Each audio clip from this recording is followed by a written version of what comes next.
Welcome to the bench, although of course today we're not on the bench because of some rather wild and wintry weather outside in Perth. Nonetheless, a very warm welcome to Sue Ellery, the Minister for Education and Training. Welcome to the standing bench, Sue. Thank you, pleasure to be with you. And thanks for accommodating our change in venue, but I think it's in both our interests that we don't get swept our way outside. So tell us a bit about you in 30 seconds. Who is Sue Ellery? Sure, a woman in my mid-50s, hard-working, still curious, prone to random fits of whimsy every now and then, and pretty much loving life. Curious. Dates back to your childhood. Tell us a bit about your childhood. So I grew up in a family where politics was an active part. Both of my parents met in the Young Libs. Excuse me, the Young Libs? Correct. My first handing out at a polling booth was at age 7, Lesmurdy Primary School for the Liberal Party, slave labour. But politics was always discussed. We were encouraged to have our own point of view. We had to be able to defend a position.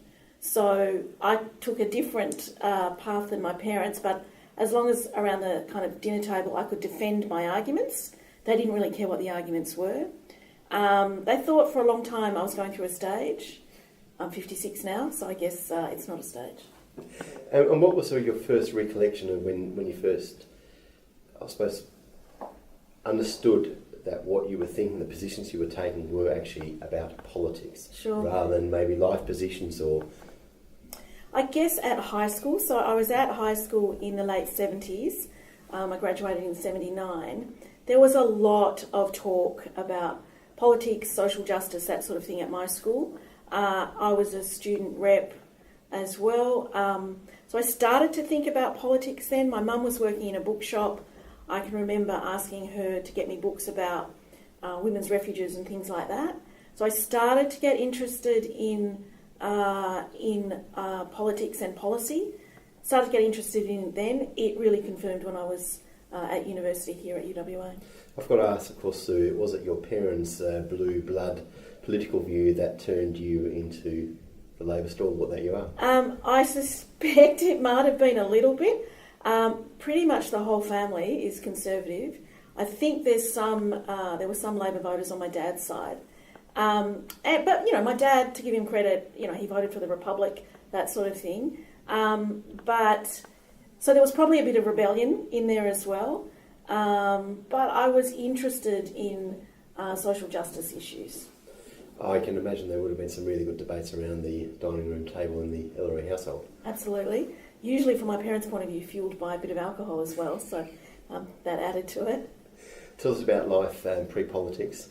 So you got involved in student politics to a degree at university? Yeah, I did, and I worked for what was then called the Australian Union of Students. That's where I worked with Julia Gillard. So she was president when I was the National Women's Officer. And got involved in student politics, joined the Labor Party when I was at university, then worked in community organisations and in the trade union movement. Sort of always had advocacy roles, and politics in a formal sense seemed a natural progression from that.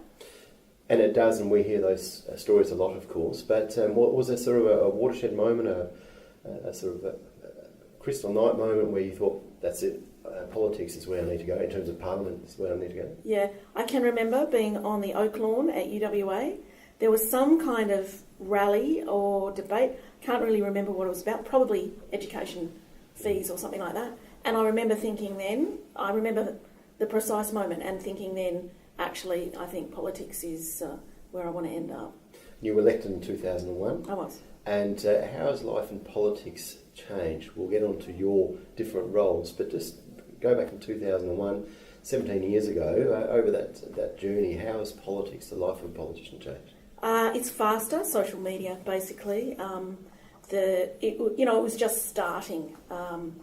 We were starting to hear about things back then. During my time, my first term, we got laptops in the chamber, and that was considered radical. So people could do emails. They'd never been able to do that before. That ages me. But really, social media is the fundamental difference. So the 24-hour news cycle is now about 24 minutes. and it's in your face instantly. Has it made politics better or worse, do you think? I think it's made it harder because everything is able to be seen by everybody really quickly. You don't always get the time that you should, I think, to think about things before they're out there. In some senses, it's made it easier as well. So it is really easy to keep up with the news, and I, am addicted to social media news as a consequence. So in some ways, it's easier. In other ways, it's harder. And you spent a considerable number of years as a shadow minister, and of course, since the election victory in 2017, Minister for Education. How has that sort of shifted your life balance, and what did it sort of pan out to be as expected in terms of the workload, the obligations, the responsibilities that come with that role? This time around is different. I was a minister for the last year and a half when we were in government last time, but I was the junior minister, and I've now got a much greater role other than my portfolio. So I'm part of the leadership team.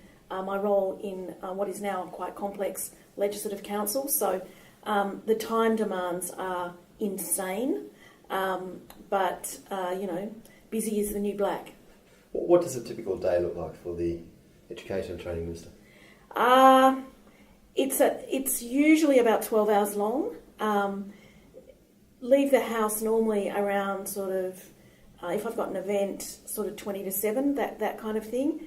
And we'll often have, like today and yesterday. Yesterday I think I had 11 functions or meetings, so back to back. Today has been back to back as well, and will be through to, I think my last meeting is at about 6:30 tonight. Now, how much of a challenge is it then to continue to look after your constituents, because they often get lost in a minister's sort of workload, understandably so? Sure. I'm in the upper house, so the demands on me in terms of a local constituency are very different to those in a legislative assembly seat. However, my electorate office is in a shopping centre, so we've got lots of walk-ins and people wanting advice and attention about all sorts of things. And everyone's got an opinion about education. Is that a good thing? Is that a bad thing? Because it must be difficult at times to get your message through. By the same token, you must be getting an awful lot of feedback, because it's just it's a topic that everyone has an opinion on. Everyone has an opinion because everyone went to school, so everybody has the lived experience, the good lived experience and the negative lived experience. Everyone's got a point of view. I respect that. It's a fantastic portfolio, both sides of it, education and training, both of them transform young people's lives. To be part of that is an enormous privilege, and I love it. It's what energises me, so I love it. You've had some public and bruising battles so far in your portfolio, but what would you like to be best remembered for to date as the Minister? Sure. I think there's a couple of things in the training space, making it easier for employers to employ more apprentices and trainees. That would be great, and we're doing a lot of positive things in that area. In education, definitely the announcement that we made earlier this week about really trying to combat violence in schools and have a broader conversation with the community about that. I really want that to work well. On a minor sense, this is how you can make a difference. Very early on in the piece, a young years 5 or 6, I think she was, Sophia, I think she was 11, wrote me a letter saying at her public primary school, girls were not allowed to wear shorts as part of the uniform. I said to her, well, I'd like to meet you and talk to you about this. So she came in with her mum into the ministerial office, and we had a great conversation about it. And what she wanted to do was to be able to play, to be on the monkey bars, to do all of that great stuff and not have to worry about essentially flashing her knickers. She was a really articulate little girl. And I thought, well, this is going to be a bit hard to change, but I'm going to see how I can do it. I rang the Director General. I said I'd really like the policy reviewed so that students get a choice, girls get a choice, and it was done that easy. It was done. I like to ask my bench guests what they would have done with life if they hadn't been politics, or life without politics. I'm not entirely sure if it's an appropriate question to ask you. I suspect I would have stayed in advocacy of some kind for people who needed a voice for them. If my dream job would be as a crime writer. Who is your favourite crime writer? I would crime say, writers? yeah, I've got a few. I'd say Ian Rankin. Yes. Rebus is a great Rebus. character. Michael Connolly. Oh, there's a bunch of them. Tremendous. So we'll look forward to reading your debut novel. Back onto the serious matter of Yeah. Parliament.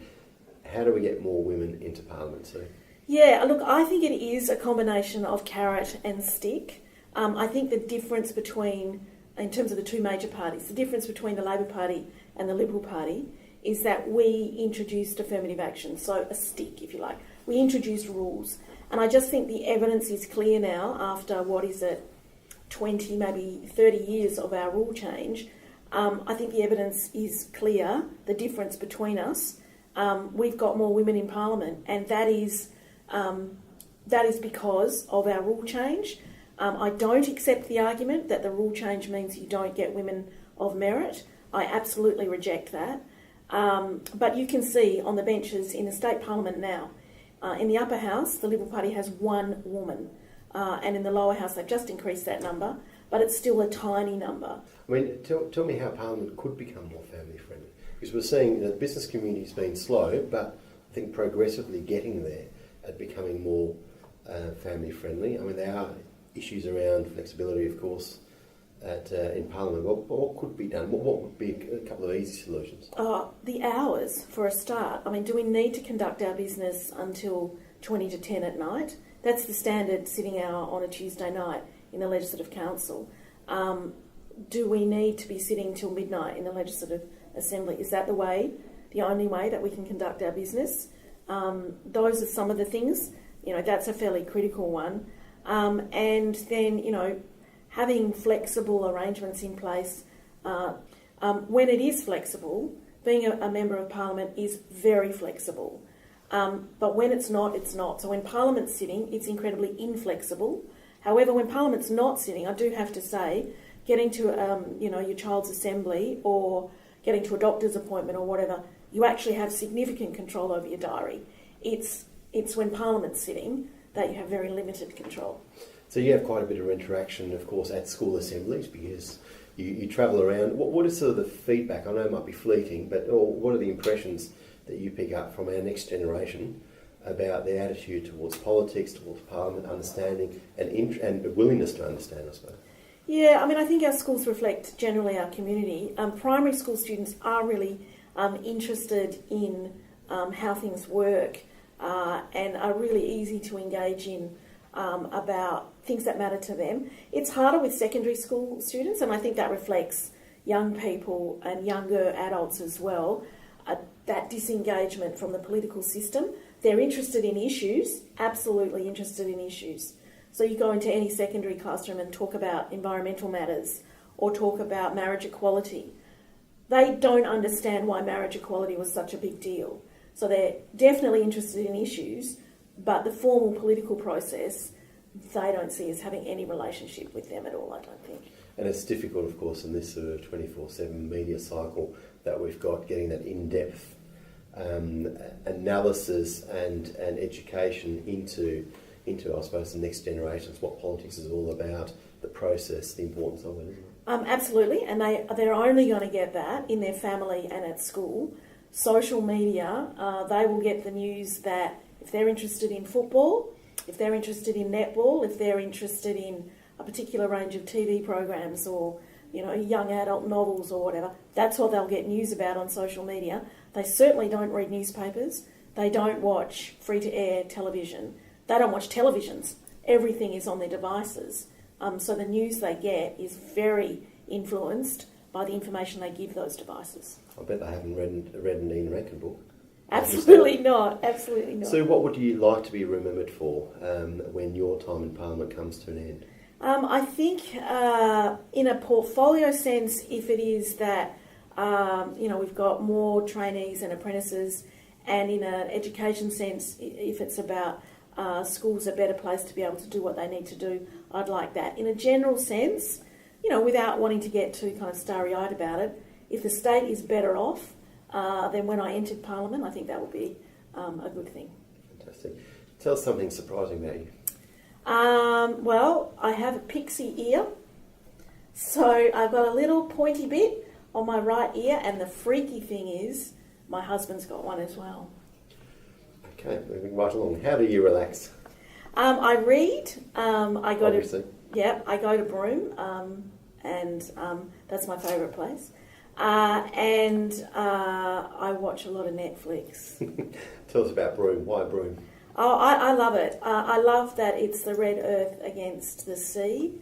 I love that it's relaxed. I step off the top of the plane onto the first step as we land in Broome, and I am just instantly relaxed. It helps that I've got family up there as well, so I regularly catch up with them. But and you're there in 2.5 hours. It's fantastic. Do you support the West Coast Eagles? I certainly do. Good. And where do you see yourself in 10 years' time? I will be 66, so I hope that I am well advanced in my planning for retirement. Fantastic. But can I tell you an Ian Rankin story? So I follow him on Twitter. Yeah. And I was in Melbourne and I was reading one of his books, and I read it and I was really annoyed because he slowed down in his production. Yeah. And I thought I need another story instantly. So I tweeted and included him in it. Need another Rebus stat. He liked it within about 5 minutes.